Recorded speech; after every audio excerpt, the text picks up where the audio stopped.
हम लोगों का वीडियो जो है, कल का जो वीडियो बना था लेक्चर 19, उसमें आपको लास्ट में जैसे ही आपको केमिकल प्रॉपर्टी हम बताने गए तो वीडियो में कुछ प्रॉब्लम के कारण आपका वीडियो क्या हुआ, स्टॉप हो गया है ना। और वो वीडियो था आपको chemical property of white phosphorus, जो हमें पढ़ना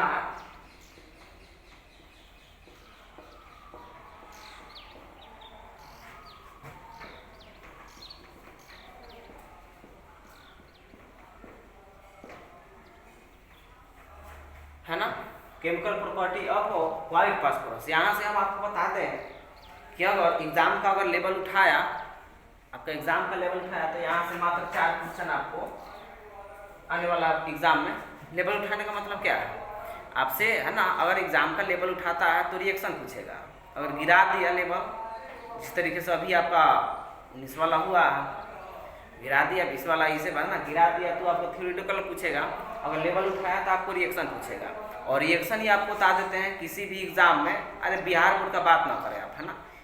रिएक्शन जो है आपको किसी भी एग्जाम, इसके बाद आप जो भी एग्जाम देंगे कॉम्पिटेटिव एग्जाम, है ना, तो उसमें रिएक्शन ही आपसे पूछेगा। ये फिजिकल आपसे नहीं पूछेगा कि व्हाइट फास्फोरस है ना, तो उपयोग कहाँ है ना, व्हाइट फास्फोरस को क्या है ना करते हैं, वो रिएक्टिव क्यों होता है, ये ऐसा नहीं पूछेगा। ये सब केवल बिहार बोर्ड के लिए है, थ्योरेटिकल के लिए, है ना। जितना कॉम्पिटेटिव एग्जाम है सब रिएक्शन के लिए आपको, है ना, होता।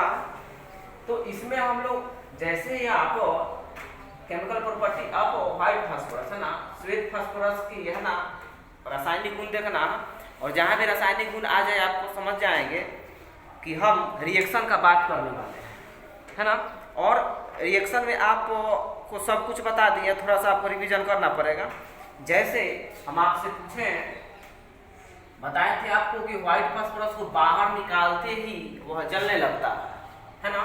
तो इस पर देख लेंगे नंबर 1 जो है, इस पर जो है हवा का प्रभाव। हवा का प्रभाव जो है इफेक्ट ऑफ एयर, हवा का प्रभाव इसमें क्या है तो देखेंगे ये P4 प्लस O2, क्या हमारा ये P लिखना सही है, तो ये P लिखना आपका सही नहीं है, P4 लिखना सही है ना, 100% सही ये होता है। तो ये आपको क्या बनाता है, P4O10, या इसी को आप लिख सकते हैं P2O5, है ना। इसको भी आप लिख सकते हैं, इसको दोनों सेम है। लिखना कौन सही, और इसमें से बेटर कौन है लिखना, तो बेटर ही है, ये लिखना गलत है, ये लिखना ज्यादा बेटर है एज कम्पेयर टू दिस। अब हम आपसे पूछें, अब इसमें आप लिख कर, है ना, डैश देकर लिखेंगे, हम लिखेंगे नहीं, या आप लिखेंगे डैश देकर लिखेंगे कि श्वेत फास्फोरस ऑक्सीजन की उपस्थिति में आकर, है ना, ऑक्सीजन की उपस्थिति में जलकर, ये जला हुआ पदार्थ है, ये जला हुआ पदार्थ है। जिस तरीके से हम लकड़ी को जलाते हैं ना, तो जो राख जो बनता है ना, उस तरीके से ये फास्फोरस का राख है, आपको बताते हैं, है ना। ये जल गया है तो ये बनाया है आपको फास्फोरस पेंटाऑक्साइड, बात समझ आया ना, है ना। तो ये हुआ हवा का प्रभाव, है ना, एयर का प्रभाव हुआ।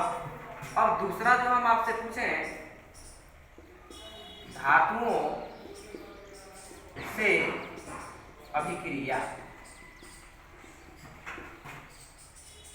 रिएक्शन ऑफ मेटल, तो दिमाग लगाएं। तो यहाँ रिएक्शन ऑफ मेटल में हम क्या देखेंगे, जैसे हम आपसे पूछे सोडियम, आपको मान लें आपको हम लिख दे P4 plus P4 plus Na लिख दें। तो यहाँ से आपको वायलेंसी को देखेंगे, वायलेंसी देखेंगे, इसका 3 होता है, इसका 1 होता है, तो यहाँ Na3P हो जाएगा, है ना। ऐसे रिएक्शन आप बनाएंगे। अगर आप इसे बैलेंस करना चाहते हैं, तो बैलेंस करना चाहते हैं तो यहाँ फास्फोरस कितना है, 4 है फास्फोरस, तो यहाँ 4 करने के लिए यहाँ 4 लगा दें आप, है ना। जैसे ही 4 लगाए तो सोडियम कितना हो गया, 4 3 12 हो गया, यहाँ 12 लगा दे आप, बैलेंस हो गया। इसका नाम क्या है, तो इसका नाम है सोडियम फास्फाइड, है ना। मतलब क्या, आप डैश देकर इसमें लिखेंगे, डैश देकर लिखेंगे कि फास्फोरस जो है, व्हाइट फास्फोरस जो है, मेटल से अभिक्रिया करके मेटल का फास्फाइड बनाता है, जैसे में आप एग्जाम्पल लिखें, जैसे हम आपसे अगला एग्जाम्पल हम ले लें Mg, तो यहाँ वैलेंसी देखेंगे, ये सब वैलेंसी का खेल हम आपको बार बार बोलते हैं कि 12 में है तो वैलेंसी पहले देखेंगे कहाँ मिलेगा। तो हमारे ये पुराने चैनल पर आपको सब कुछ मिल जाएगा ना, पुराने चैनल पर आपको बहुत सारा वीडियो अपलोड है। यहाँ आपको हो जाएगा, ये आपको 3 हो जाएगा, इसका 2 हो जाएगा, तो ये इसके पास जाएगा तो ये बन जाएगा Mg3 P2, इसका नाम क्या हो जाएगा, तो मैग्नीशियम फॉस्फाइड नाम हो जाएगा। उसी तरीके से आपसे हम पूछें जेनेट का अभिक्रिया कराते हम फास्फोरस से, ये आपको अभिक्रिया हो गया इस अभिक्रिया में, तो यहाँ आपको वैलेंसी ये हो जाएगा, इसका वैलेंसी आपको 3 हो जाएगा। तो आप बना सकते हैं Zn3P2 जिंक फॉस्फाइड। आप कहेंगे कि सर जी यहाँ पहले P था, ऐसे हम क्यों नहीं लिखे, आप ऐसे क्यों नहीं लिखते हैं, ऐसे आप क्यों नहीं लिखे, तो इस सब का रीजन हम बता चुके हैं। पहले किसको लिखा जाता है, पहले अगर आप बता दें किसी कंपाउंड में, आप बता दें हम कि अगर मेटल है, किसी कंपाउंड में अगर मेटल है तो पहले मेटल को लिखा जाता है। अगर मेटल नहीं है, अगर दोनों नॉन मेटल है, तो उसमें हम आपको बता दें उसमें उस कंपाउंड उस एटम को लिखा जाता है जिस पर क्या हो, पॉजिटिव चार्ज हो। जैसे हम आपसे पूछे हैं HCl, तो HCl में दोनों मेटल है, हम इसको लिख सकते थे क्या, ClH भी लिख सकते थे, बातें सही है ना। लेकिन यहाँ हम उसको लिखेंगे, पहले उसको लिखा जाता है जिस पर क्या हो, पॉजिटिव चार्ज हो। बात समझ रहा है ना। अब देखेंगे थोड़ा सा, तो इसका नाम क्या हो जाएगा आपको, जिंक फॉस्फाइड, ऐसे नहीं लिखेंगे जिंक फॉस्फाइड, है ना, पहले मेटल को लिखा जाता है। अब हम लोग अगला प्रॉपर्टी जो देखेंगे, और धातु के साथ अभिक्रिया, है ना, और धातु के साथ किस तरीके से अभिक्रिया होगा आप देखेंगे। तीसरा नंबर जो आप हेडिंग लगाएंगे,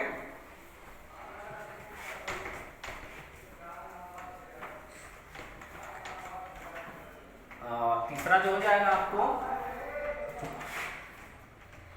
और धातुओं के साथ अभिक्रिया।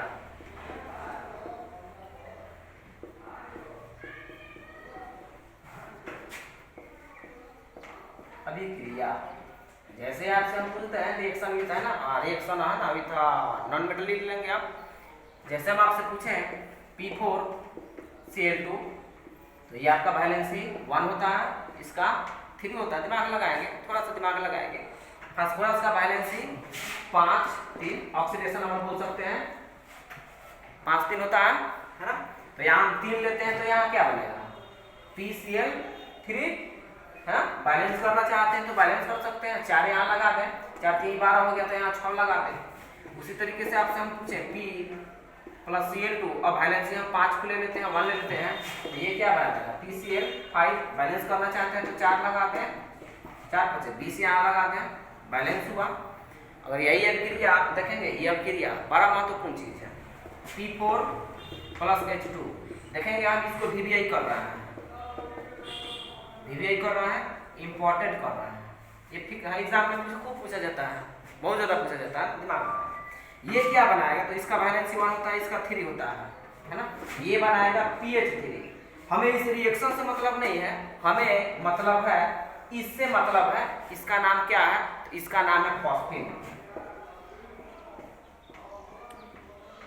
ये एग्जाम में डायरेक्ट पूछा जाता है अपने बिहार बोर्ड में कि निम्न में कौन फॉस्फीन है।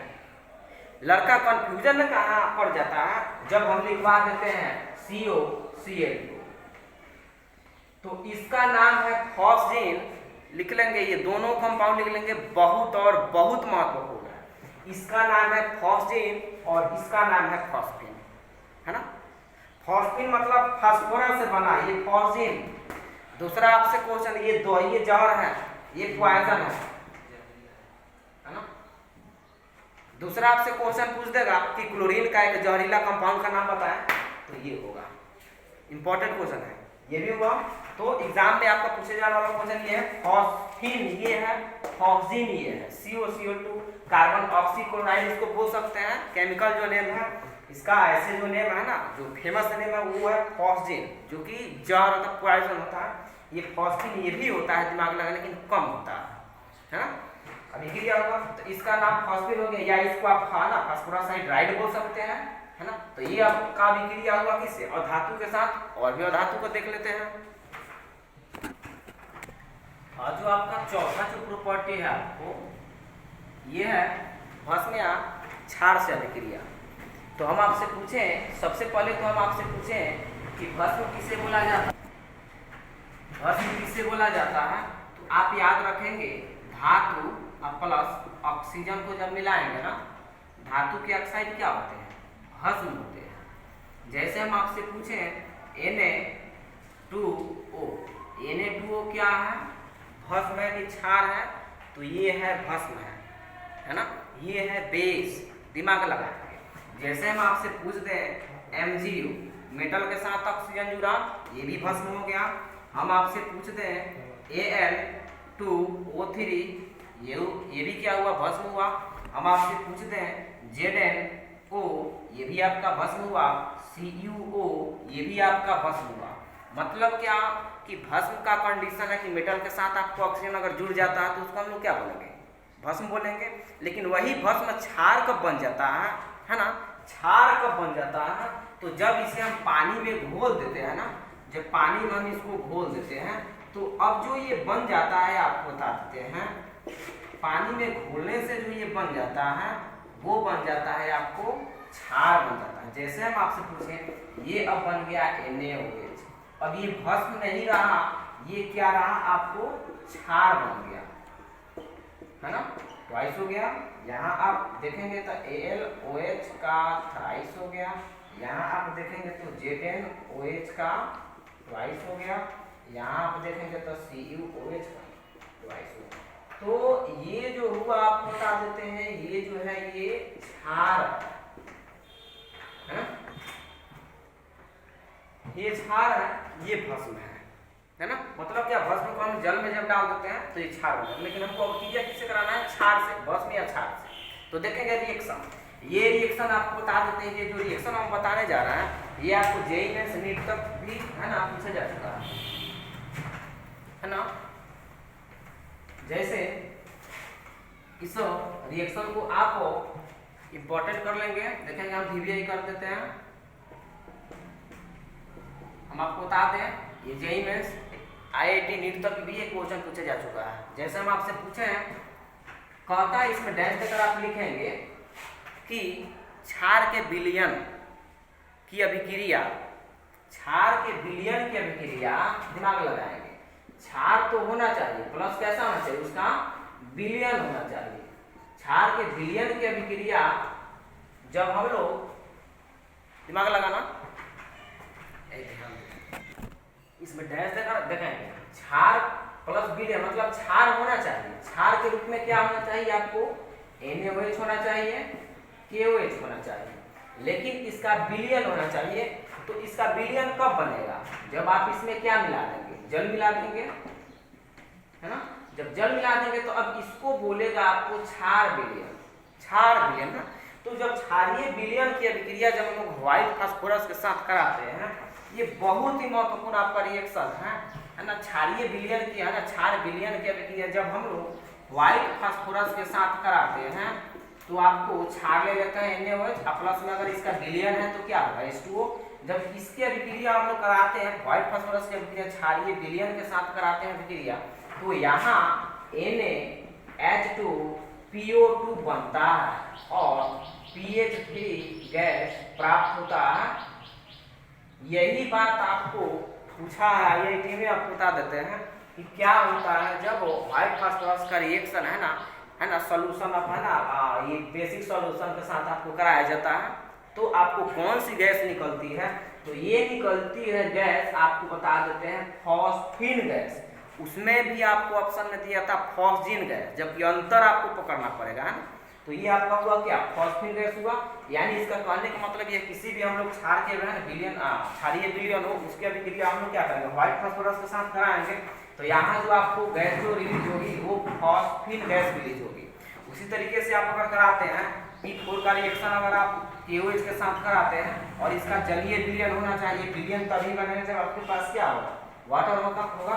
तो ये आपको KH2PO2 बनता है, प्लस में यहाँ क्या निकलेगा, आपको फॉस्फिन गैस निकलती है। इसका आपसे नाम पूछा जाए तो ये इंटरमीडिएट कंपाउंड होता है और ये आपका फाइनल कंपाउंड होता है ना। तो इस इंटरमीडिएट कंपाउंड का जो नाम होता है इसका सोडियम हाइपोफॉस्फाइड।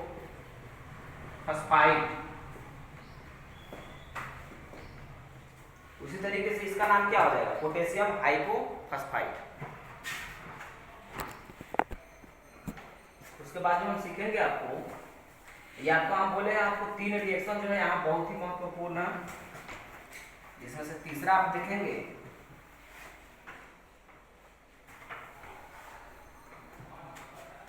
तीसरा जो है अम्ल से अभिक्रिया।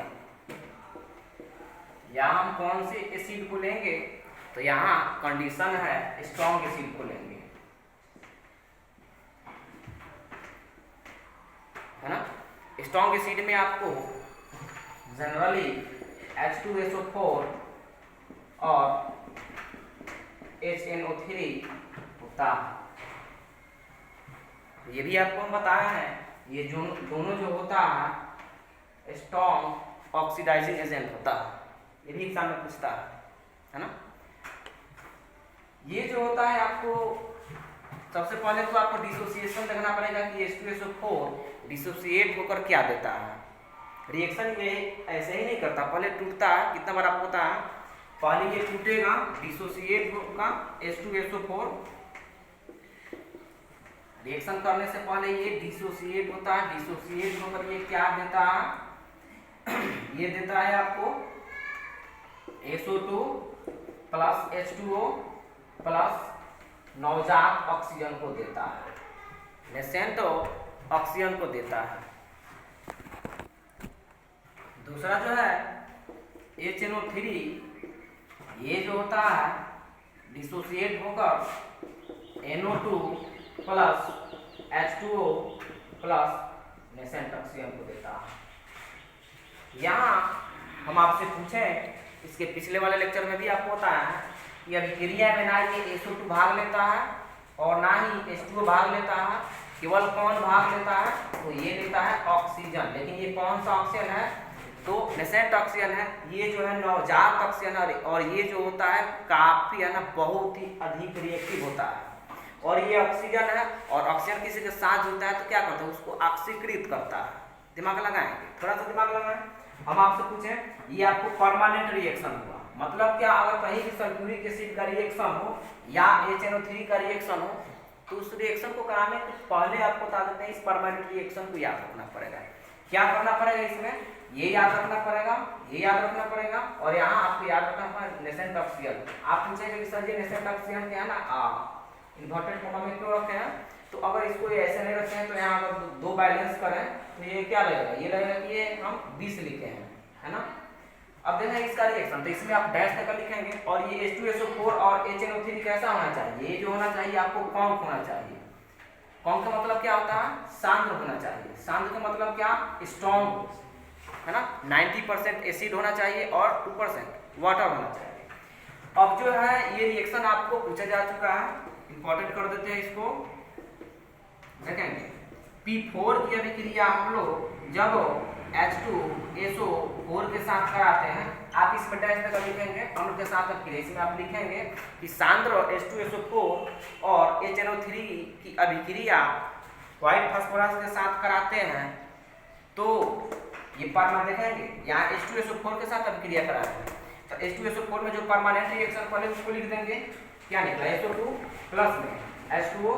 और आपको तो हम बहुत पहले से बता रहे हैं कि अगर कोई भी दुनिया में एसिड है और उसकी अभिक्रिया कराएंगे तो वहां से वाटर का रिलीज होना एकदम फिक्स है ना। तो यहाँ देखिए, अब यहाँ जो बनेगा ये फास्फोरस जो है ना ही SO2 से अभिक्रिया करेगा और ना ही H2O से अभिक्रिया करेगा। ये जो फास्फोरस है ये केवल किस पर अटैक होता है, ऑक्सीजन पर, है ना, क्योंकि ये बहुत ही रिएक्टिव होता है ना। अब हम आपसे पूछें कि फास्फोरस जो है अब ऑक्सीजन से अभिक्रिया करके ये क्या बनाएगा, ऑक्सी एसिड बनाता है। व्हाइट फास्फोरस जो होता है ऑक्सीजन से अभिक्रिया करने से ऑक्सीजन से ऑक्सी एसिड बनाता है। तो हम आपसे पूछें कि फास्फोरस का हाईएस्ट ऑक्सीडेशन वाला ऑक्सी एसिड क्या होता है, बोले तो उसका हाईएस्ट ऑक्सीडेशन वाला ऑक्सी एसिड जो होता है H3PO4 होता है। यही परीक्षा में आपसे पूछा जाता है कि what happens when sulphuric acid react with white phosphorus. तो इसमें जो आपको बनता है ये कौन सा एसिड है, तो ये आपको बन जाएगा फास्फोरिक एसिड, है ना। उसी तरीके से आपसे पूछा जाता है परीक्षा में कि P4 प्लस में HNO3 देखेंगे, तो यहाँ जो परमानेंट रिएक्शन आप लिखेंगे NO2 प्लस में H2O प्लस में, ये जो नेसेंट ऑक्सीजन है ये अभिक्रिया करेगा P4 से, तो फिर यहाँ ऑक्सीडेशन हायर ऑक्सीडेशन वाला है ना ऑक्सी एसिड बनेगा, तो फिर यहाँ आपको क्या बन गया H3PO4। परीक्षा में आपसे ये पूछा कि सल्फ्यूरिक एसिड की अभिक्रिया व्हाइट फास्फोरस के साथ कराते हैं तो कौन सी गैस रिलीज होती है, ये परीक्षा में पूछता है ना। ऑब्जेक्टिव में पूछेगा ये कि व्हाइट फास्फोरस की अभिक्रिया H2SO4 के साथ कराते हैं तो कौन सी गैस रिलीज होती है, तो यहाँ जो गैस होगी वो SO2 होगी, है ना। और HNO3 के साथ जो अभिक्रिया कराएंगे यहाँ कौन सी गैस होगी NO2 होगी, है ना। अब इसको याद करने का तरीका क्या है, तरीका ये है कि आप देखेंगे कि H2SO4 के साथ कराएंगे तो इसमें सल्फर है, तो सल्फर से आपको SO2 गैस निकलेगा। यहाँ आपको एसिड में HNO3 है, नाइट्रोजन है, तो यहाँ कौन सा गैस NO2 निकलेगा, है ना। तो ये आपका हुआ VBI क्वेश्चन हुआ, है ना। 3 यहाँ से रिएक्शन आप याद रखेंगे और जितना बोला उतना करेंगे, एक भी आपका है ना ऑब्जेक्टिव नहीं छूटने वाला है एग्जाम में। मिलते हैं हम लोग, जय हिंद जय भारत।